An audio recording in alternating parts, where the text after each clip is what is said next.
Chapitre 3 sur les stratégies de synthèse. Donc on commence par reparler de la synthèse organique, on parlera notamment du calcul du rendement. On verra que dans le choix des techniques et des protocoles, vous connaissez déjà beaucoup de choses de ce que vous avez fait en TP. Il y a une notion un petit peu nouvelle qui s'appelle la sélectivité, parce que certains réactifs sont ce qu'on appelle chimio-sélectifs. On verra comment on peut le rendre chimio-sélectif ou comment on peut protéger une fonction par exemple, à l'aide juste simplement d'un exemple classique qu'on donne en biologie. Donc la synthèse organique, les étapes, c'est un petit peu comme en cuisine, c'est un petit peu évident, hein. On met en œuvre et on attend que ça se passe, donc c'est la réaction chimique. Ensuite, on va extraire et récupérer l'espèce chimique qu'on a synthétisée. Ensuite, on va essayer quand même de la purifier, de la rendre la plus pure possible, et après on va regarder si tout s'est bien passé, si on ne s'est pas trompé en faisant une analyse. Alors pour ce qui est du calcul du rendement, le rendement c'est quoi? C'est comparer la quantité de produit que vous avez réellement obtenu à celle qu'on aurait obtenue si on avait tout récupéré. D'accord? Si tout s'était transformé. Je refais un petit parallèle à la cuisine. Ça, c'est ce que vous avez effectivement pouvoir manger. Puis ça, c'est ce qui est resté un petit peu au fond du plat que on ne peut pas récupérer. D'accord? Il y a forcément une petite partie de gâchée. C'est le dénominateur.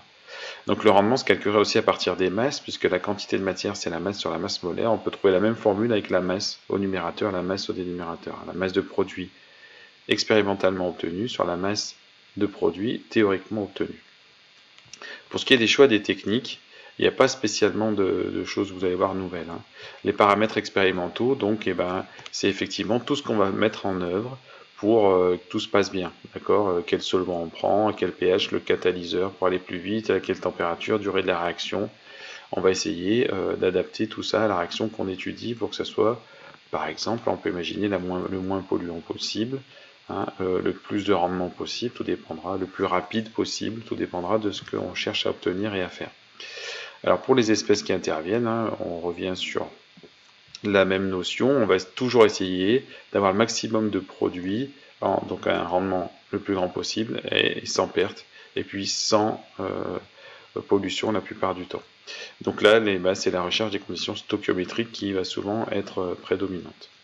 Pour ce qui est du montage, vous connaissez ce montage depuis un petit moment, peut-être que même que vous l'aviez vu au collège, vous l'avez revu en seconde, revu en première, c'est le montage de chauffage à reflux. Ça permet d'amener une température qui va augmenter dans le ballon et sans perdre les réactifs puisqu'ils vont se recondenser ici dans le réfrigérant pour retomber. Donc c'est un peu, si je fais encore un pas à la cuisine, comme si vous mettez bien un couvercle pour garder tout ce qu'il y a ici dans le ballon. L'extraction ensuite de votre espèce chimique, il y a deux techniques, hein, la plupart du temps.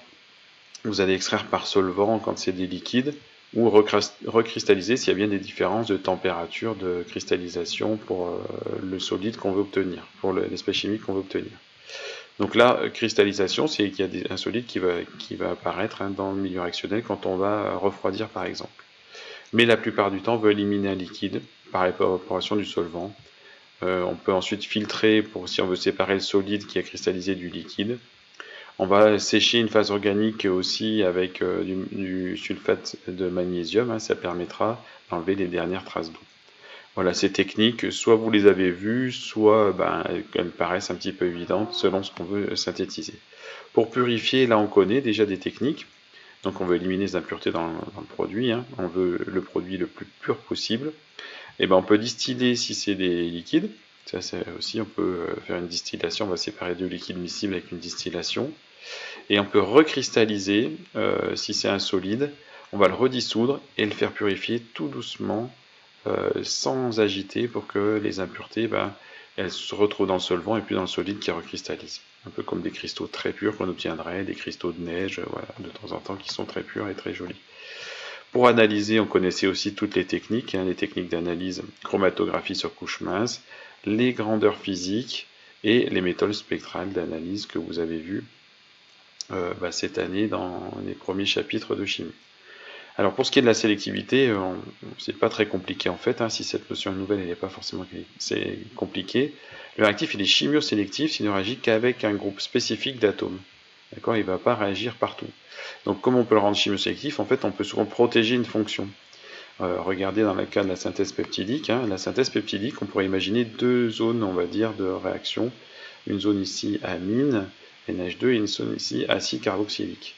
Et qu'est-ce qu'on fait? On va venir mettre, alors là c'est représenté qu'un petit cadenas, protéger une fonction amine, ici protéger la fonction acide carboxylique, comme ça si je veux faire une liaison peptidique entre l'acide carboxylique et l'amine, Elle ne pourra pas se retourner la molécule, elle ne pourra pas se faire n'importe quel sens, cette synthèse.